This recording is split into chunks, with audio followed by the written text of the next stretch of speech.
달리 보면 손흥민의 부재 때문에, 손흥민이 있었으면 훨씬 잘했을 팀인데 부재 때문에 올해 더 떨어지는 거 아닐까? 이렇게 공격 전개가 아예 안 되니까 야심차게 영입한 토트넘의 새 선수죠.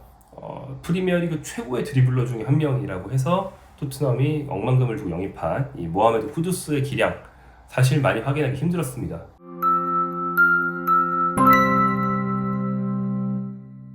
쉬다온 김민재의 맹활약, 그리고 토트넘 손흥민 떠난 뒤에 이런 모습 괜찮은 걸까?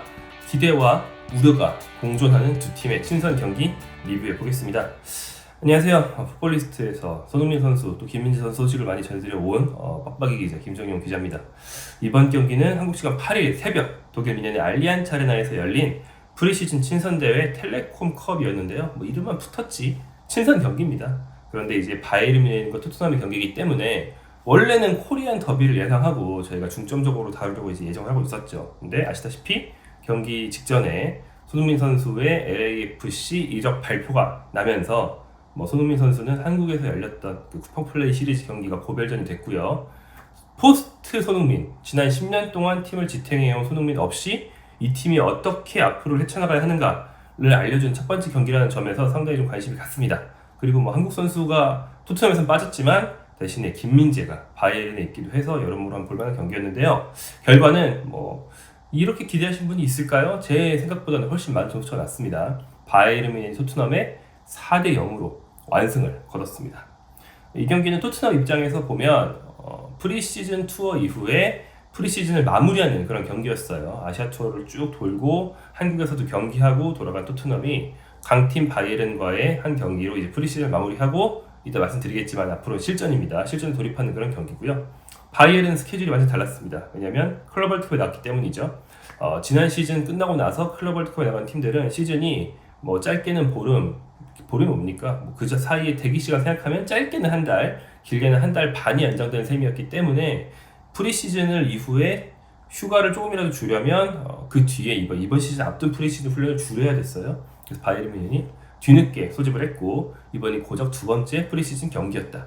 이런 맥락에서 보면 사실은 토트넘이 좀 잘할 거라는 예상도 할 수 있었어요. 왜냐면 토트넘은 프리시즌 다 치르면서 다 올려놓은 상태고 바이에른은 휴가 갔다 와서 이제야 겨우 올리기 시작한 단계이기 때문이죠. 하지만 그런 모든 예상은 그냥 실력차 앞에서 소용이 없었습니다. 경기 주요 내용 보시죠. 왜 4대 0이 났는지요. 전반 12분 해리 케인이 선제골을 넣습니다. 해리 케인의 최근 찰떡궁합 파트너로 떠오르고 있는 윙어 마이클 올리세가 어시스트를 줬는데요.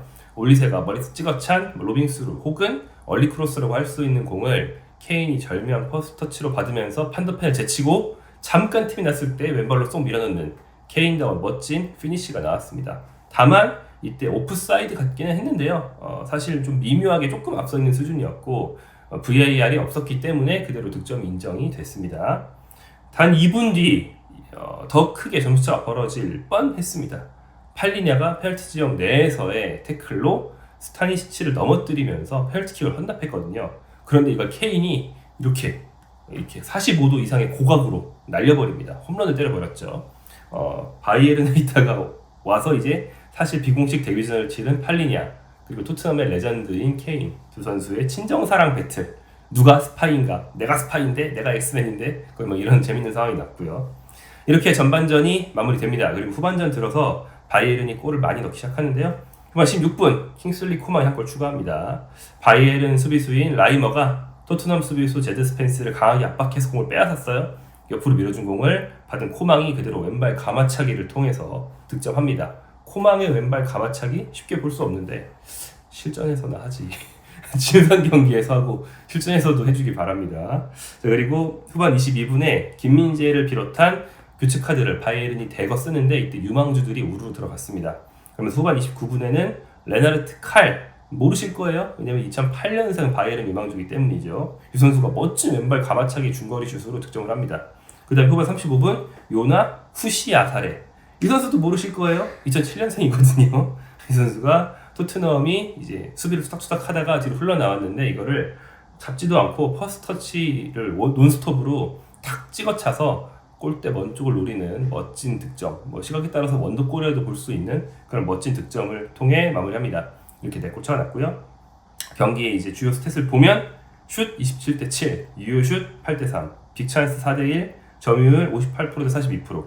여러모로 토트넘이 그냥 골만 뭐 결정력 차이로 4개 먹은 게 아니다. 경기력이 발렸다라는 경기를 알 수 있습니다. 자, 경기의 격차가 얼마나 심각했는지 토트넘의 입장에서 조금만 더 보면요. 프리시즌에 골이 많은 것 자체는 그렇게 이상한 일이 아니기 때문에 내용을 봐야 돼요. 보통 프리시즌에 득점이 많이 나는 상황이 어떤 상황이냐. 두 팀 모두 유망주로 싹 바꿨는데 한쪽 유망주들이 잘해서 뭐 이 팀이 뭐 대량 득점을 했다. 이러면 주전들끼리 붙었을 때는 괜찮은 거니까 뭐 그 데이터는 실전에 무시해도 되거든요. 근데 이번에는 말씀드렸던 것처럼 아니었습니다. 전반전에 토트넘이 실점을 수치상으로 한 개밖에 안 한 것이지 경기력은 그 이하였다. 달리 말하면 바이에른이 반코트 게임을 하면서 강력한 전방 압박과 공을 빼앗기지 않는 빌드업으로 계속 토트넘을 위협했습니다. 이 두 팀 비슷한 점이 있습니다. 토트넘이 토마스 프랑크 감독이 온 뒤에 상당히 개겐 프레싱을 선호하고 또 후방에서 빌드업 패턴도 다양한 편입니다. 그래서 바이에른도 마찬가지죠. 벨상 콤파니 감독이 지난 시즌부터 그렇게 해왔고요. 두 팀 모두 상대를 강하게 압박하고 또 상대 압박이 들어왔을 때 뻥차기보다는 투방에서 체계적인 빌드업으로 그걸 한번 벗겨낸 다음 의도성 있는 패스를, 롱패스일지대로 의도성 있는 패스를 해서 상대 압박을 분수하겠다라는 상당히 좀 짜임새 있는 그런 축구를 추구한 두 팀인데 결국에는 그 완성도에서 바이에른이 압승을 거뒀다는 것이죠.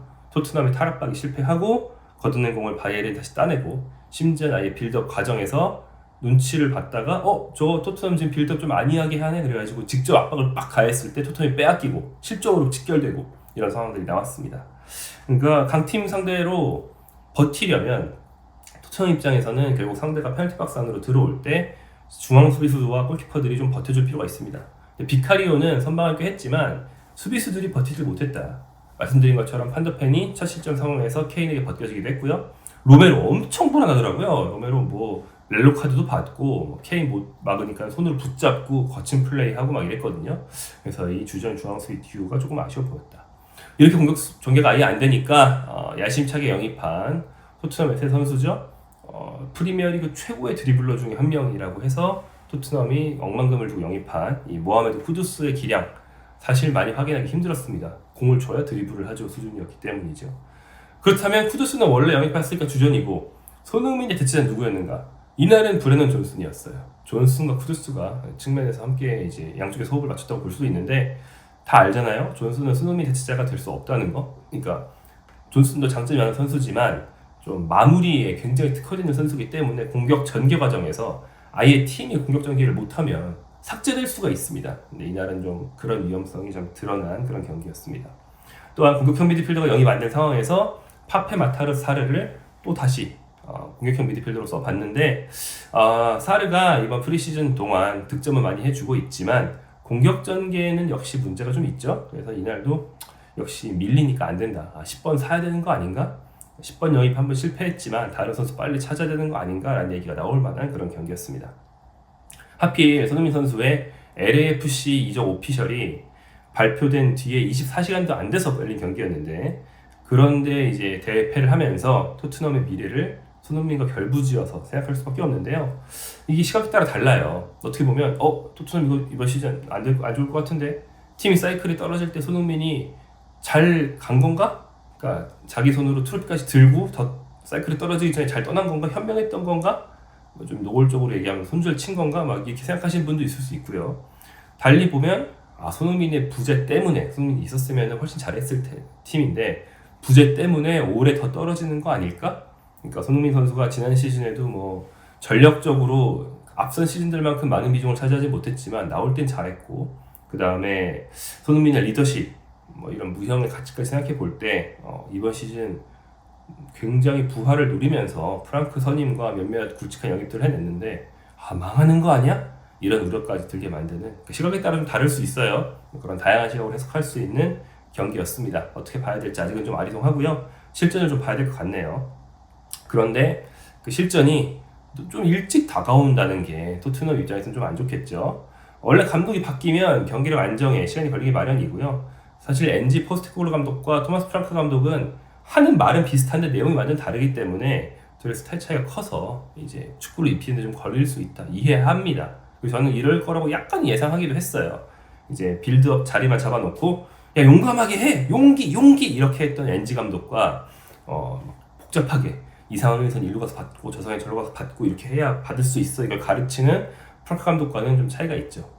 그리고 이제 게다가 이 경기가 조금 더 어색했던 이유, 주앙 팔리냐가 온 지 며칠 훈련 며칠 하지도 않고 바로 치른 첫 경기이기 때문에 충분히 이해할 수 있다. 그래서 이번 경기 0대3을 졌다고 해서 토트넘이 시즌 내내 부진할 거라고 속도할 필요는 없을 것 같고요.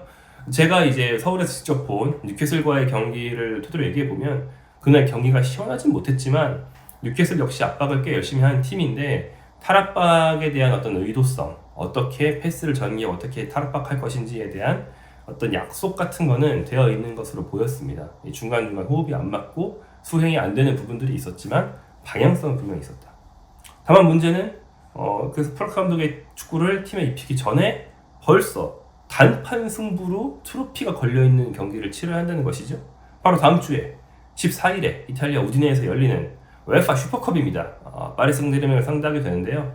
유로파리그 우승팀 토트넘, 챔피언스리그 우승팀 파리 생제르맹 단판 승부로 붙어서 이기는 팀이 트로피를 든단 말이죠. 원래는 저는 아까 말씀드린 것처럼 토트넘이 유리한 부분이 그래도 있다 생각했습니다. 파리 생제르맹은 클럽 월드컵 이후에 많이 쉬느라 프리시즌 경기를 거의 생략을 했어요. 바이에른보다도 더 안 했어요. 그냥 프리시즌 아예 안 하는 수준이고 슈퍼컵을 그냥 친선경기 삼아서 올리고 실전 들어가겠다 이런 수준이거든요. 근데 이제 준비가 덜 된 그런 파리 생제르맹이라면 토트넘 해볼 수 있지 않을까? 이런 생각을 제가 했던 거죠. 근데 이번 경기 보니까 안 될 것 같다는 생각이 좀 들긴 합니다만 참사가 좀 부려되긴 합니다. 아무튼 이런 모든 예상을 뒤집고 토트넘이 만약에 이긴다면 17년 무관 토트넘이 약 3개월 안에 트로피 2개를 들어올리는 것이기 때문에 팀 입장에서는 원래 웨파 슈퍼컵 같은 거는 좀 이벤트 매치라고 경시하는 경향도 있는데요. 토트넘 입장에서는 그렇지 않을 것 같습니다. 진짜 소중할 것 같습니다. 김민재 얘기로 넘어가 보죠. 쉬대원 김민재 뚫을 수 없습니다. 김민재 선수는 앞선 리옹전에서 선발 출장했고요. 이번에 교체 출장하면서 프리시즌 2경기를 다 출장했고 결론적으로 김민재가 뛰는 시간 동안은 이 팀이 계속 무실점을 하고 있습니다. 그러면서 괜찮은 경기력도 이어가고 있는데요. 이번 경기는 후반 22분 투입됐고요. 여러 유망주와 함께 들어왔습니다. 주전조가 아니었다라고 볼 수도 있지만 달리 보면은 김민재가 그만큼 큰 짐을 지어야 했다. 김민재 파트너로 투입된 수비수가 2009년생 유망주, 2007년생 아니고요, 8년생 아니고요, 9년생입니다. 즉 9년생 유망주 키알라라는 선수인데 이 키알라가 나이에 비해서 굉장히 재능이 뛰어나다. 잘하면 새 시즌 1군에 들어와서 경기 뛸 수도 있다. 이런 말이 나오는 선수긴 하지만 아직 1군 경험 자체 거의 없잖아요. 그래서 아니야 다를까 김민재 독박 수비를 또 봐야만 했습니다. 키알라 이 친구 어디 갔어? 김민재 선수 다 맞고 약간 이런 느낌이 좀 들었거든요. 토트넘의 막판에 2명을 교체하면서 오도베르와 텔이 들어왔고 쿠두스는 풀타임을 뛰었어요. 그래서 이 3명의 좀 발빠른 공격진을 상대해야 됐는데요. 마네골의 의욕을 상당히 보여준 풀타임을 뛴 쿠두스 상대로 김민재가 좀 돋보였습니다. 후반 29분 쿠두스를 1대1로 막아냅니다. 쿠두스가 롱패스를 받아가지고 잠깐 세워놨다가 속도를 붙여서 치고 나가려고 했는데 그 잠깐 세우는 시점에 김민재가 공을 탁 건드려서 흐름을 빼앗고 그 다음에 어깨를 집어넣어가지고 쿠두스를 밀고 자연스럽게 공을 뺏는 김민재 특유의 예측 수비, 그 힘으로 우악스럽게 하지 않고 예측해서 싹 공을 뺏는 그 김민재 특유의 플레이가 나왔고요. 그리고 세트피스, 크로스를 통해서 토트넘이 막판에 한 골을 넣어보려고 많이 노력을 했는데 김민재가 그 방어 과정에서 중심이 있었다. 후반 39분에 토트넘이 개겐 프레싱을 통해서 바이에른이 뺏고 나가려는 걸 토트 다시 뺏었거든요. 뺏었다가 다시 뺏기는 거, 이거 굉장히 위험한 건데 그래서 넘어온 크로스를 김민재가 앞에서 끊어내면서 위기를 막아냈습니다. 후반 40분 세트피스 상황에서 문전으로 투입된 공 김민재가 헤딩을 걷어냈고요. 후반 45분 이번에는 토트넘의 긴 프리킥을 헤딩 떨구기 해가지고 문전에 집어넣는 상당히 위협적인 패턴이 나왔는데 김민재가 이번엔 발로 걷어냈습니다. 그러면서 우주 방어를 해냈고요. 경기 막판 이제 끝나기 직전까지 많이 막아냈는데요. 후반 45분에는 루카스 베리발이 바이에른 문전에 이제 페널티킥 지역으로 침투하면서 스루패스를 받았어요. 하지만 이걸 예상한 김민재가 튀어나와서 공을 가로채면서 토트넘의 막판 공격 기회까지 저지해냈습니다.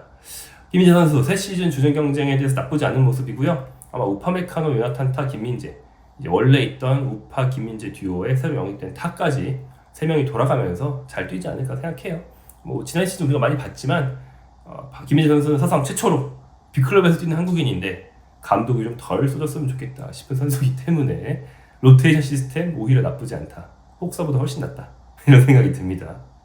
자, 김민재 선수에 대해서 직접 이름을 거론한 건 아니지만 경기 후에 팀에서 이제 관련 인터뷰가 나왔기 때문에 얘기를 해드리면요. 막스 에베르 단장이 경기 끝난 뒤에 기자들의 이적 시장 관련 질문을 답했습니다. 경기 후에 이제 어떤 질문이 나왔냐? 팀에서 추가 방출이 있을 것이냐 이런 질문이 나왔거든요. 이에 대해서는 에베르 단장의 말이 상당히 주목이 갔어요. 왜냐하면 구단 내부에서도 누구를 어떻게 팔 것이고 얼마나 팔 것이냐 의견이 엇갈리는데 에베르 단장이 유독 김민재 팝시다. 김민재 팔아서 연봉 아낍시다. 파였던 걸로 알고 있거든요. 근데 이번 인터뷰에서는 뭐 해석하기에 나름이지만 잔류에 가까운 발언이 나왔습니다. 이렇게 얘기를 했어요. 현재로서 선수단은 잘 준비된 상태며 현재 선수단에 아주 만족합니다. 만약에 선수가 찾아와서 나가고 싶다고 한다면 구단도 행동에 나서야겠죠. 그러나 말씀드렸듯 우리는 현재 상황이 편안하고 혹시 어떤 상황이 발생할지 지켜보고 있습니다. 그러니까 누가 저 나가겠습니다. 딴 팀 갈래요. 이러지 않는 이상 더 이상 안 판다. 라는 식의 발언이라고 볼 수 있어요. 뭐 김민재 선수도 억지로 팔려는 시도는 이제 좀 자중하겠다. 약간 이런 느낌으로 볼 수 있고요. 사실 뭐 예상된 바입니다. 김민재 선수는 몸값이랑 연봉이 우리가 느끼는 것 이상으로 엄청 비싸요. 이 선수는 세계 탑 센터백이에요. 그렇기 때문에 잘 안 팔려요. 이만한 큰 돈을 들이려면 실력 이상으로 이제 팀의 연봉 여유분도 필요하고 조건이 많이 필요하거든요. 그래서 아마 팔기 힘들다는 거 원래 예상됐던 바였고 팔고 싶어도 안 팔리는 거 이제 인정한다 라는 느낌의 발언이 아닌가 생각이 듭니다. 물론 아직 김민재가 떠날 가능성 0%라고 장담할 수는 없습니다. 저희가 이제 팀에서 어떤 내보내려는 시도가 잘 안 되더라도 혹시 모르죠. 8월 마지막 주에 어떤 빅클럽에서 막 돈 싸들고 와가지고 팔아줘 막 이럴 수도 있는 거고요. 김민재 선수가 뭐 다른 빅클럽에서 오퍼가 오면 갈 수도 있는 거 아니겠어요? 아직 모릅니다. 제가 0이라고 할 수는 없어요. 하지만 현재로서는 잔류 확률이 하루하루 지날수록 높아지고 있습니다. 김민재 선수도 이걸 잘 알고 팀에서의 경쟁을 준비하는 것 같고요. 자, 이렇게 토트넘과 김민재 선수 얘기를 해봤는데 토트넘 선수 한 명 얘기가 좀 빠졌죠? 양민혁 선수는 이날 엔트리에 아예 들지 못했다. 선발뿐 아니고 벤치에도 아예 없었다. 그러니까 투입이 안 된 게 아니고 벤치에 없었어요. 그래서 현지 전망들을 보면 이제 임대가 유력하다. 그래서 이번에 합류를 안 한 것이다라고 알려져 있는데요. 관련 소식이 저희 녹화한 이후에 어디 확정이 된다든지 그럴 경우에 또한 빠르게 전해드릴 수 있도록 하겠습니다. 올리TV였습니다.